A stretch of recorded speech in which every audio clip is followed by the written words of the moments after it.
So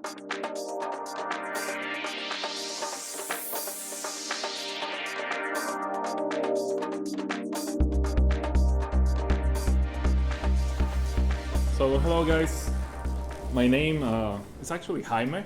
I'm Spanish, and today, well, let me talk to you a little bit about who I am and where I come from and all that. And the topic of the lighting talk today is going to be 3D web powered by Node.js and NPM, but it's more about a couple of like APIs that I've been using lately in order to create this 3D content on the web. So starting, like I said, my name is Jaime Rosales. I'm a dev tech engineer for Autodesk. This is my Twitter handle, and why that picture? Well, it kind of defines a little bit of who I am. So I love Star Wars, and I see that you guys do too, which is pretty awesome. The size, well, you can see, right? I'm a big guy, and it's holding a little taco on the left hand. I'm like a very passionate foodie, okay? So, and when it comes to technology, I'm just like a lover of all kinds and all different shapes. And 3D is probably one of the ones that kind of like passionates me a little bit more. I'm originally from Guatemala, and I live in New York City. So I came this morning to Houston, and I'm happy to be here with you guys. So why 3D on the web? Well, we can start with something that it kind of takes us back a little bit into like ancient history and all that, saying that the Earth was actually mentioned at some point that it was actually flat, right? And if we think about it, when web started and all that, we can say also it was flat.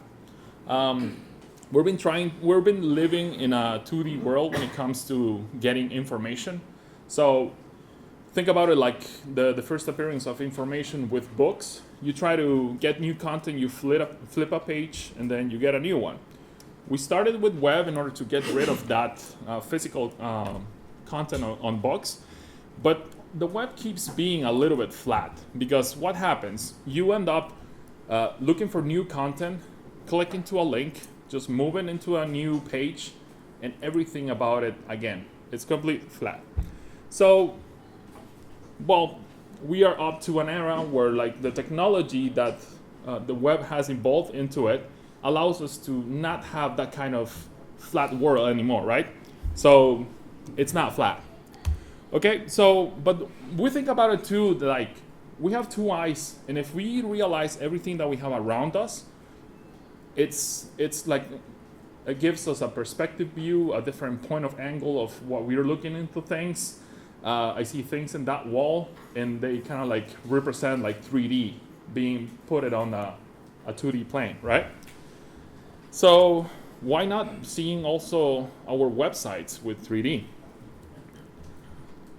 The first thing of content that I saw of 3D on the web was basically, I think it was 1995 when I saw this.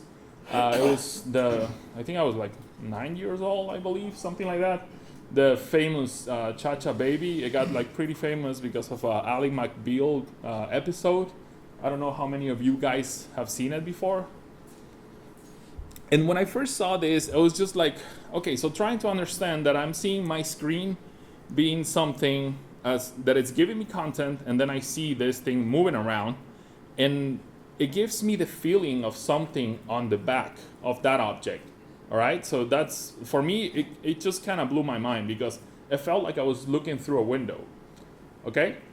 So, but now, today, with the technology that we have available, we're able to see something like this.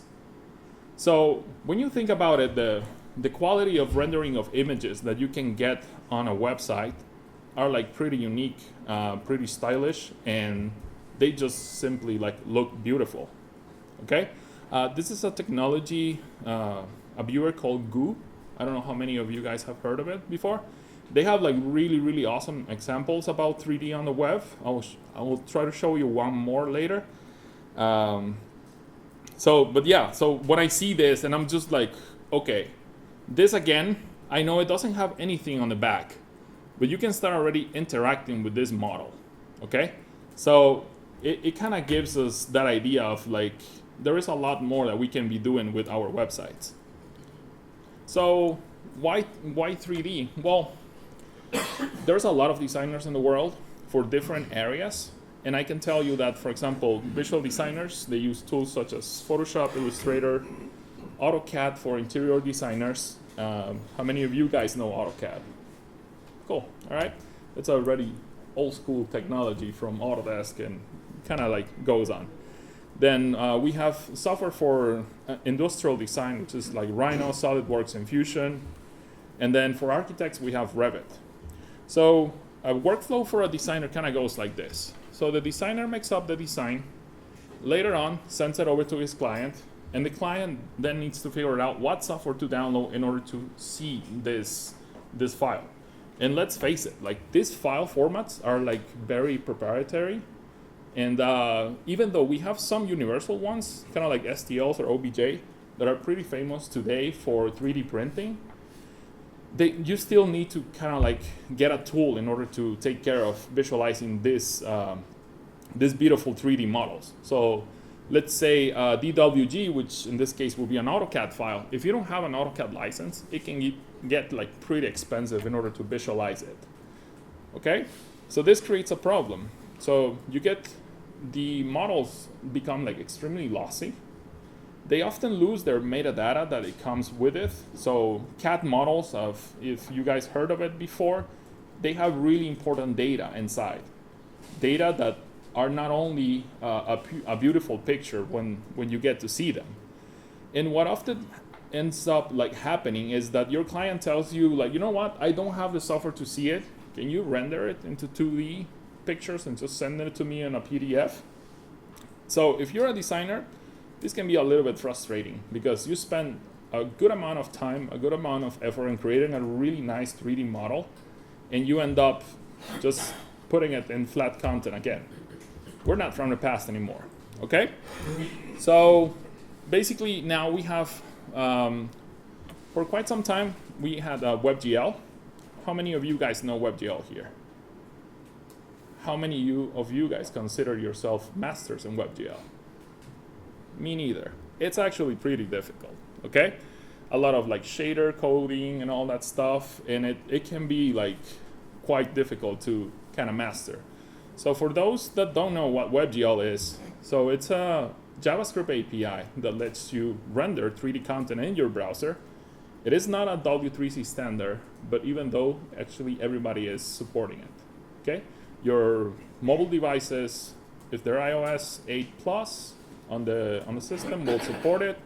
Android, basically like Chrome, takes care of it, right? And like I said, it's a difficult technology to master. It just becomes a hell when you're trying to do stuff like this, okay?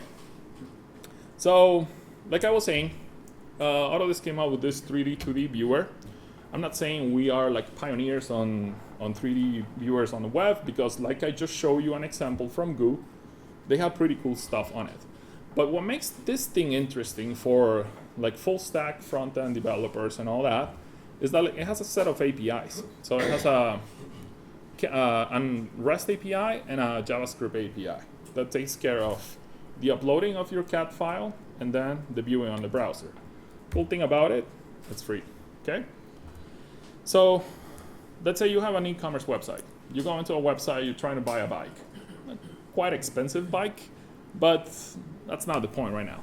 So again, referencing to what I said before, the 2D content with different angles of that 3D model, of that 3D object, they just become like flat again. What about if we had the chance to have a 3D model in our website like that? Okay, let's say I'm like very curious about to see the material of the tires, okay? Or I want to see the seat. I don't know, because I just care a lot about the seat. Ooh, sorry, it's kind of like. So if you ask me between what I just showed you and this model, I like the 3D model better. And I know that I actually got this question before, but yeah, like if you have if you're buying something, why not seeing it like with pictures? Yes, you can. There is technologies now to do. We have one it's called for reality capture, okay, that meshes the pictures together in order to create this 3D model. And the technology allows you to actually see this 3D model on your website, okay? I'm a little bit more familiarized when it comes to AEC industry, which is architect, engineering, construction. This is a Revit model. For those of you who don't know what Revit is, it's a tool that architects use. And unfortunately, this is not my house. I live in New York City, so this is probably my apartment will be like 1/8 of this thing. Feeling kind of lucky with that size. But if you see, again, like I said, the API allows you to do customization to the UI in any way that you want using just different JavaScript extensions, and allows you to see also 2D content, okay? Because sometimes when it comes to architecture, 2D is also important. And what we have here, it's another viewer actually. It's another instance of the viewer being loaded here, which is the 2D plane of the first floor of this house. And if you see every time that I move in, you get like this little red arrow that if I click on it, I kind of navigate inside of the model. And this is not just a still picture.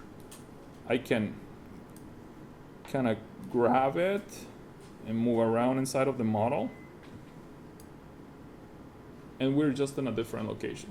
Everything by controlling the data that it's connected with the 3D and the 2D on the model, okay?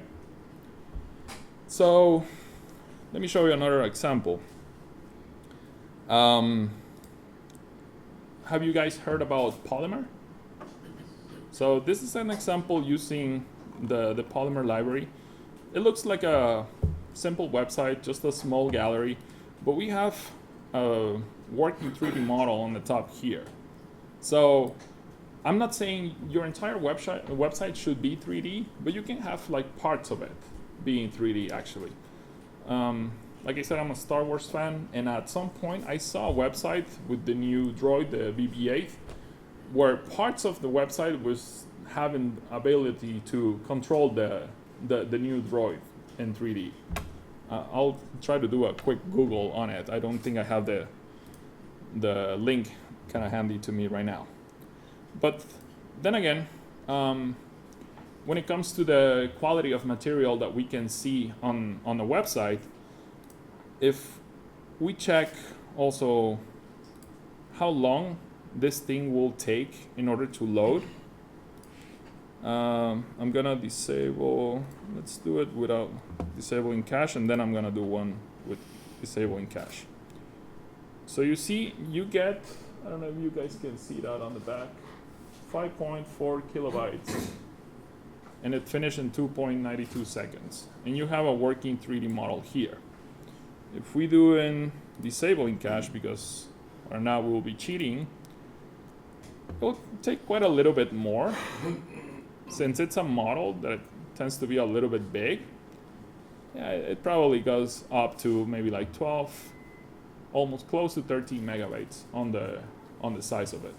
But once this thing is cached, like the visualization on it, it can be actually pretty fast and pretty cool to see. So like I said, the data, it's connected and it's available for us. So if I click a tire, you will be able to, let me see if I can make this thing a little bit bigger. Yeah, so you will be able to see the metadata that comes with the model. But at the same time also, since every ID is connected and this is how you create this kind of models, you can do something like this. You want to break up the model in pieces. You want to start seeing like individual parts of the car, right? With a lot of like 3D printing nowadays, that you can recreate this kind of pieces. If you're missing one specific, you can take a look at it in your website. Is this achieved by JavaScript or by originally whatever it was used to making it 3D Studio? Or? The API, it's WebGL and 3JS based. So, you know 3JS, it's basically a JavaScript wrapper of like WebGL and all that. So, in this API, it's a wrapper of that. So, if we talk about it, let's say creating a cube with WebGL, you can say kind of has a good amount of lines of like shader coding and all that, like I said before. 3JS maybe will reduce by like maybe 10% of that amount of lines, but to create a 3D model like this, purely with 3JS, it will probably take you quite a little bit more, okay? But not with this API, okay? So what we have is a translating service for the different like file formats, and not only Autodesk ones. We also like support SketchUp, Rhino, SolidWorks, and it just keeps growing every day. Okay. So yeah, say. Blender. Blender, I think it's coming. Not yet, but through OBJ is possible. Yes, OBJ and STLs, it's possible. Correct. Yeah, I actually have got asked if Blender is supported, but as far as I know, not yet. I think Point Cloud at some point also it's coming into that. It's an ongoing process on the translating service that it's being created for the technology. Okay, so well, at some point, like if you see a website like that, and you guys want to like give it a shot and just try this kind of service, I hope you're thinking like, yeah, I'm kind of sold. Like, how can I start making my website look 3D? So developer.autodesk.com, we have quite a few samples in our GitHub repo with all the code included in there for you guys to take a look. Examples of this extension, for example, an Explorer extension that kind of creates an animation on it. If you see the frames per second that the viewer has, it's pretty good. You can still like interact with it. Actually you can't.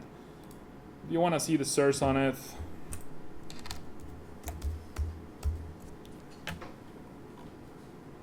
it's there. Okay, so there is a pretty good way to get started with this. And also, I like to stay in touch with people that I talk to. So if you guys are Twitter users, feel free to just hit me up if you have like interested about it. Okay, so a little bit about the stack of the API. So like I said, it has two sets of API. The REST API, which takes care of the uploading, translation, and storage of your CAD model. And what we do during the translation is, since we have this amount of different file formats, we kind of pipe down by creating JSON strings in order to visualize it later on using 3JS, and to create interactions with the viewer using the different like JavaScript APIs that you can think of. One example, it's this physics engine. It's a JavaScript library. The name of the physics library just went out of my head. Physics.js. No, let me see. I think it's Physics.js, or it has another one. Matter.js. I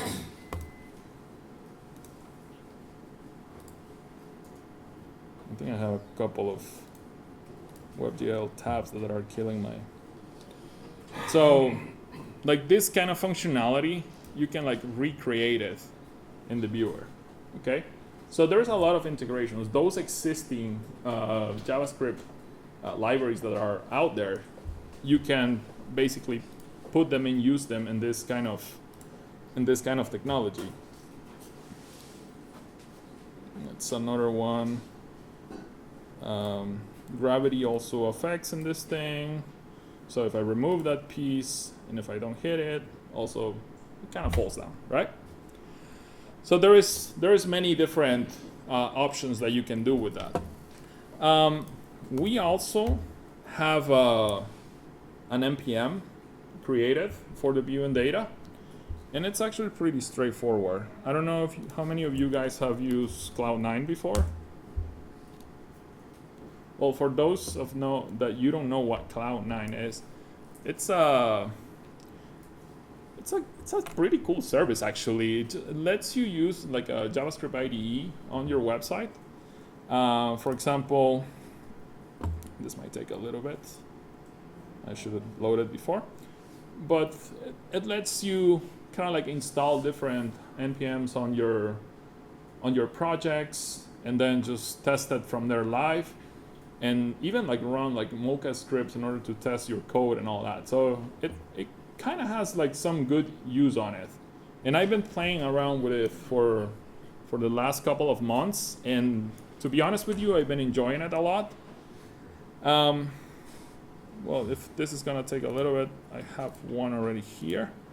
So, like I said, the NPM package comes in with a couple of tests in here that you can generate the accessing of the token based on your credentials that you obtained free, an uploading scenario, a downloading of the model, and later on, if you create just a simple UI part in order to visualize this,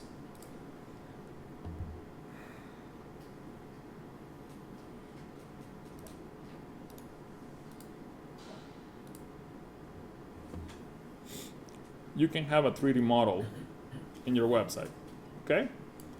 And honestly, like the code for it, it's not too complicated. We have, I think I closed the tab that I was gonna use. 1 second.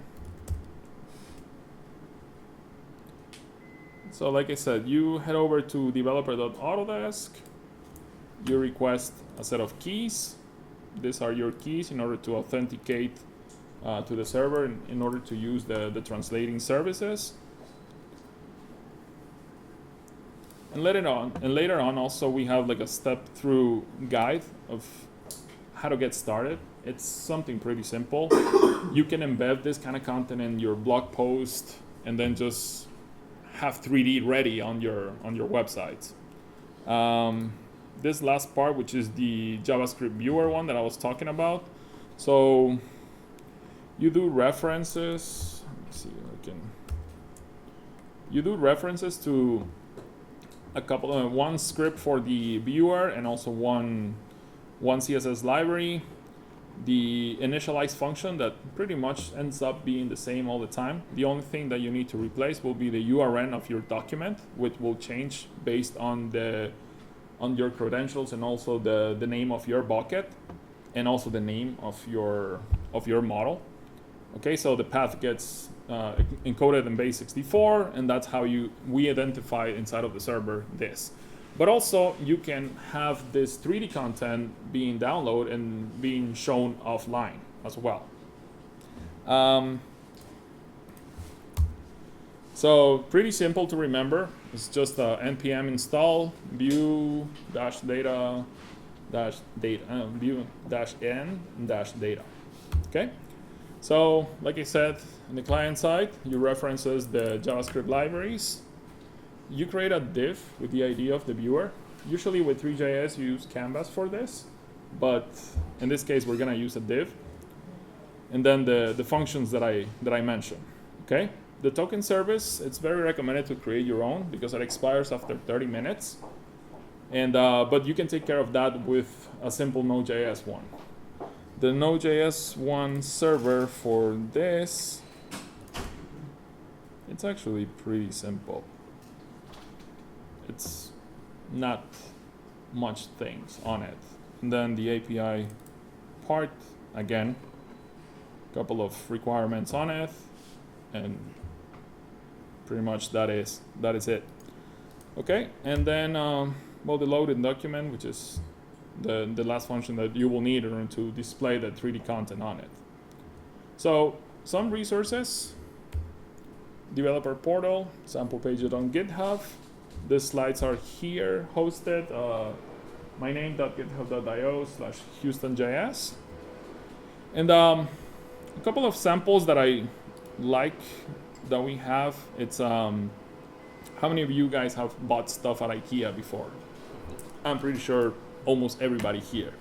And IKEA takes me back to reference of the 2D content as well, right? So the flipping pages through the manual, kind of figuring out how to put this thing together, and most of the times can be a little bit frustrating. When you can create a scenario of your step through in order to put together this wine rack with a 3D viewer, I think it kind of gives you a better idea of what you can do. Okay?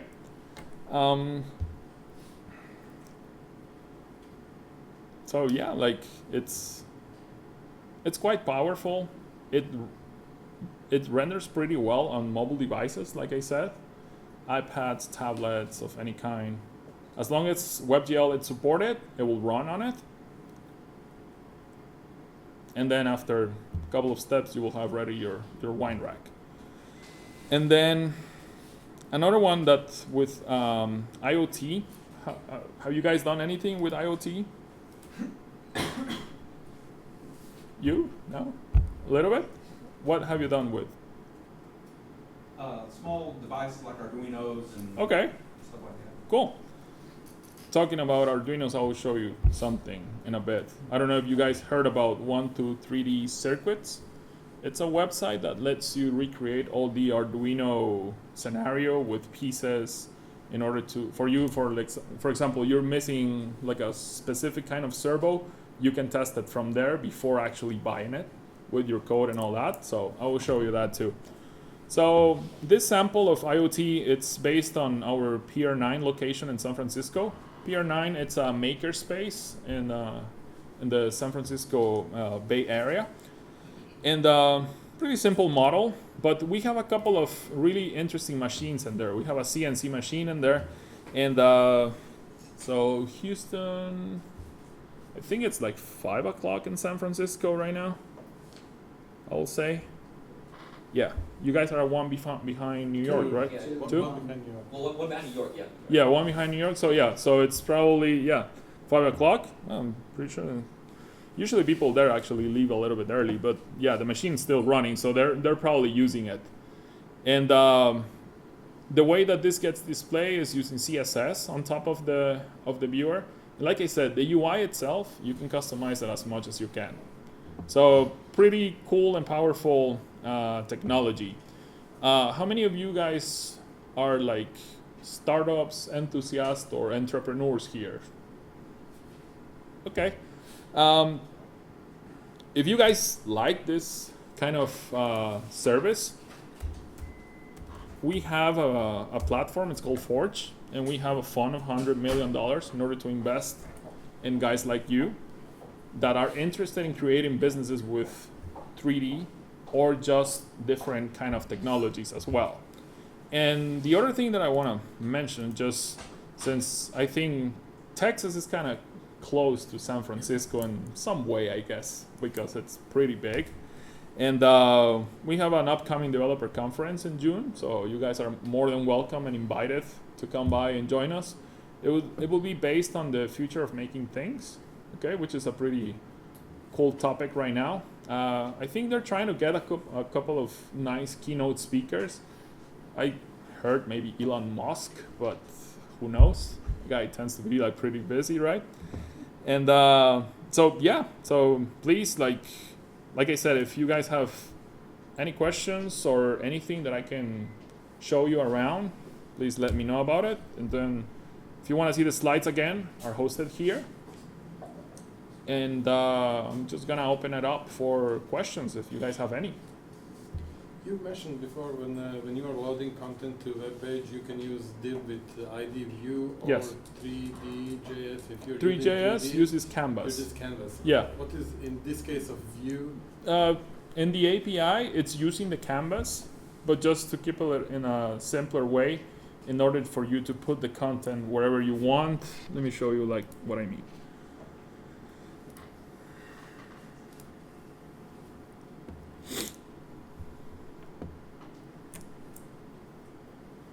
So if you see this top part here, like I think it's a little bit easier to control it with divs in the organization of your website. And this is another 3D working model.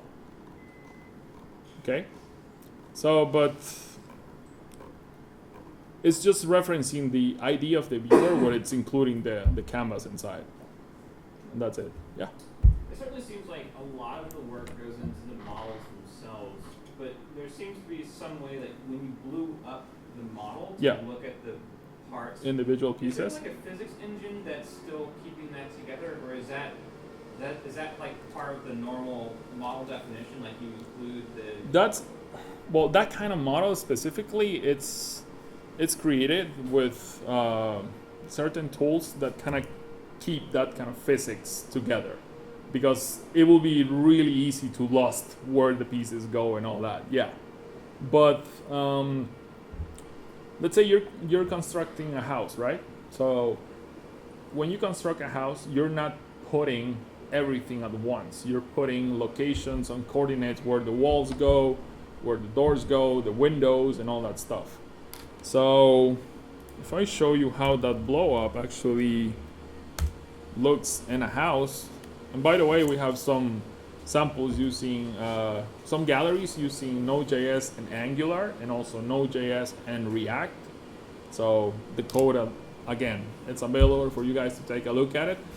I'm not an expert on React, so I cannot talk much about it.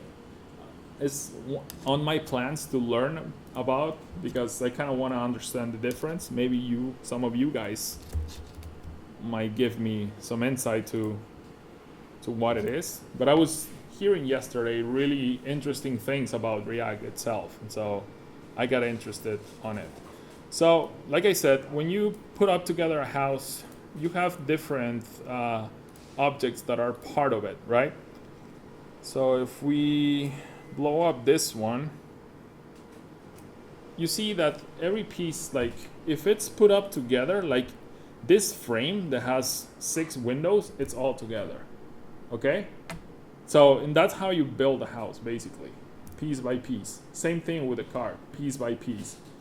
So the software has not the API. I think the software that creates the CAD model has that kind of like physics engine in order to keep it together. Okay? For houses too, do I have section here? I don't think I have section. And I have another sample using sockets here in order to create like presentations.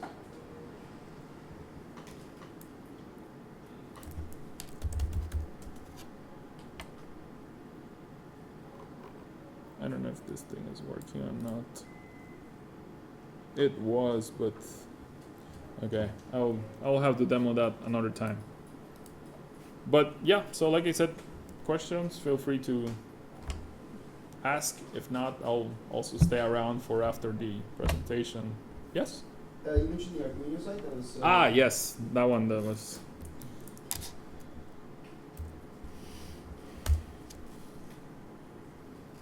No, that's not the one. 1 second. This thing always happens to me.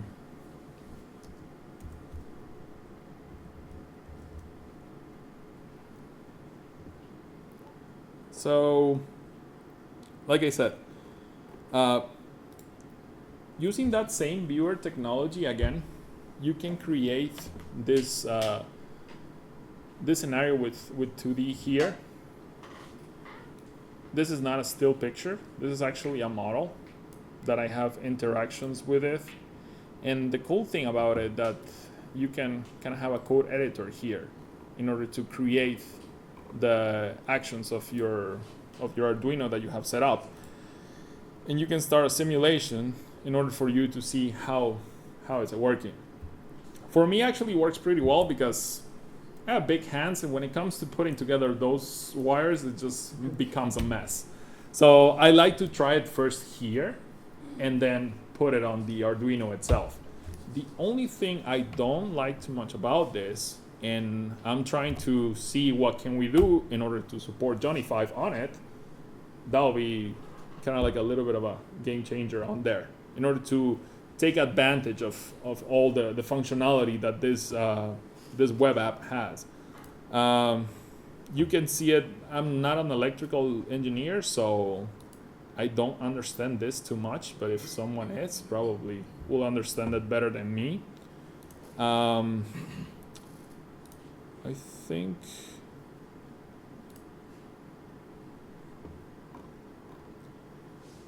so. Yeah, there's other samples in there, like it works with Raspberry Pis as well. I will add this website also to the slides, and that way you guys can check it out. And the last one that I'm going to show you is what I mentioned before. It's what about if you want to see this with pictures, not a CAD model? Pictures kind of seem more attractive when it comes to like e-commerce websites and all that. So just bear with me. I'll try to finish it after this one. This kind of takes a little bit.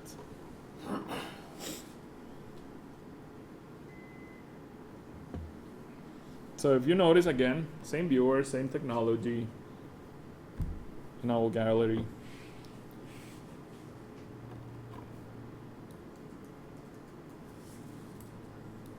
And again, 3D, but this is of a set of pictures that I got taken from. Okay? So it supports photogrammetry too? Yeah. Cool. Yep. It's a real I don't know if you guys saw the announcement by Nike tonight about the self-lace shoes that they're coming out with. If you haven't, take a look at it. So, thank you guys. Sorry if I took a couple of time, but thanks.